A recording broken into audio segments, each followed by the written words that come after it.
Alors aujourd'hui, je vous emmène à Uji, en banlieue de Kyoto, célèbre pour le Byodo-in que vous pouvez découvrir juste à côté. Uji, c'est la région du thé par excellence, en particulier du thé matcha. Et aujourd'hui, on va aller à la rencontre des frères Hayashi, lesquels fabriquent le thé que je vous vends en boutique. Et nous allons avoir la possibilité avec eux d'en savoir un petit peu plus sur la manière de fabriquer le fameux thé de Uji, que ce soit du sencha, du matcha ou du hojicha. Avant de rendre visite aux frères Hayashi, faisons un petit récapitulatif des lieux. Konjaku. Kyoto, c'est l'ancienne capitale du Japon. En fait, c'est la deuxième capitale du Japon. La première, ça a été Nara, mais c'est celle qui a été très connue parce qu'elle correspond à la grande période où il y avait tous les samouraïs un peu partout dans le Japon. Elle est très connue pour ses temples, et en particulier le pavillon d'or que tu as peut-être déjà vu sur des images. Mais c'est surtout le côté zen qui m'intéresse dans cette ville. Et alors, au sud-est, si tu te diriges vers Nara, et bien juste après la gare de Fushimi, là où il y a le fameux Fushimi Inari, on trouve la gare de Uji. Et la ville de Uji, en fait, elle s'est installée autour de la rivière qui porte aussi le nom de Uji. Eh bien, au vu du panorama, ça a l'air d'être une magnifique ville. Que représente cette statue? Eh bien, elle s'appelle Murasaki Shikibu. C'est elle qui a écrit le Didu Genji, une des plus grandes sagas japonaises qui a été écrite, qui correspond un petit peu à la geste de Roncevaux en France. Et si on se concentre sur Uji, que peux-tu nous dire de cette ville? C'est une petite ville très traditionnelle et c'est là qu'on trouve le fameux Byodo-in, un des plus vieux temples du Japon. Il date de 1052, il est connu parce qu'en fait il a été classé au patrimoine de l'UNESCO. Et en fait, si tu fais bien attention, tu le retrouves sur toutes les pièces de di-yen japonaises. Un clin d'œil très sympathique au temple, je trouve. Mais bon, au-delà de tout ça, Uji, c'est surtout la capitale du matcha. Il y a beaucoup de sortes de thé au Japon, mais qu'est-ce qui caractérise le matcha? Le matcha, c'est du thé vert qu'on a broyé en poudre. T'as peut-être déjà entendu parler du sencha, c'est le thé vert classique japonais qu'on trouve un peu partout et qu'on fait infuser. Et bien en fait, là c'est le même thé, mais simplement on l'a broyé jusqu'à obtenir une poudre. Et Uji, en fait, est la première région productrice de matcha et certainement celle qui produit le meilleur matcha du Japon. C'est fou! Elle est tellement fière de la qualité de son matcha qu'elle en propose sous toutes ses formes. Regarde un petit peu, tu peux le trouver sous forme de pâtisserie, évidemment de boissons glacées, chaudes, mais même de glaces. Et je t'assure que les glaces au matcha, ça vaut le détour. Ça a l'air délicieux! Moi aussi je veux une glace au matcha! Pour découvrir tout ça, il te suffit de te balader dans le Byodo-in Omotesando. C'est une petite rue qui est vraiment typique avec plein de marchands, tous spécialisés dans le thé.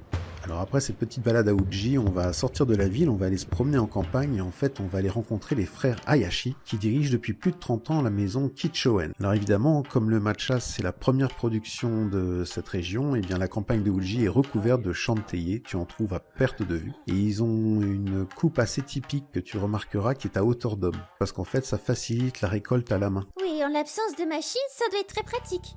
Qu'est-ce que c'est que ces rideaux noirs au-dessus des théiers? Ah, ces rideaux noirs là au-dessus. Et ben en fait ces rideaux ils sont déployés lorsque les théiers commencent à arriver à maturité et le fait de les mettre à l'ombre ça permet de gagner en chlorophylle. Lorsque c'est sur la fin de la maturation, et bien en fait c'est du thé très connu, c'est ce qu'on appelle le gyokuro. Et d'ailleurs, l'activité principale de Kichoen, c'est la production de matcha. Alors Kichoen, ils ont des clients très variés pour les produits de masse, mais ils font aussi énormément de production qualitative raisonnée et c'est celle-là qui évidemment nous intéresse. Les feuilles vont être broyées par rotation d'une pierre sur une autre qui en frottant va broyer le thé et donc va fabriquer de la poudre. Alors évidemment un système comme ça c'est beaucoup plus long, ça demande plus de temps de travail mais il y a des raisons de le faire derrière. Et le système d'origine en fait il était manuel. D'ailleurs monsieur Hayashi nous fait une petite démonstration de comment faire là. Comme tu peux le voir c'est exécuté avec un rythme tout à fait adapté. C'est-à-dire que le but c'est pas d'aller vite et de produire beaucoup mais de produire bien. De manière un peu plus spirituelle, et bien c'est un plus grand respect donné au thé. Au Japon c'est très important. Évidemment, à partir du moment où on rentre dans leur labo, eh bien, la blouse et la charlotte sont obligatoires. C'est un minimum d'hygiène qu'on peut tout à fait comprendre. Stem. Stem. This is not good for matcha. Ah, so you also somehow filter.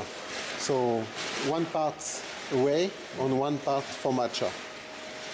We need Super. only deep. We don't need this. Yeah, Understand? This is used for hojicha.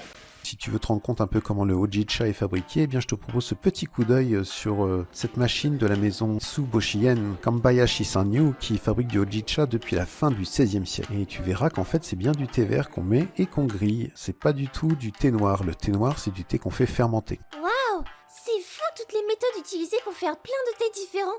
Revenons chez Kitchoen, et tu peux voir que là, les feuilles, maintenant qu'on les a sélectionnées, eh bien, il faut les broyer. Alors, chez Kitchoen, tu as deux processus possibles. Soit on parle de la version de masse, comme j'évoquais avant. Ils ont une grosse machine dont la technique est conservée secrète et qui va hacher le thé jusqu'à obtenir de la poudre. Et une fois qu'ils ont obtenu cette poudre, eh bien, c'est mis en sachets sous vide dans des sachets de grande taille, puisqu'il s'agit de revendre à des entreprises de production de différents produits comme du thé glacé en bouteille, du matcha de cuisine ou pour les pâtisseries.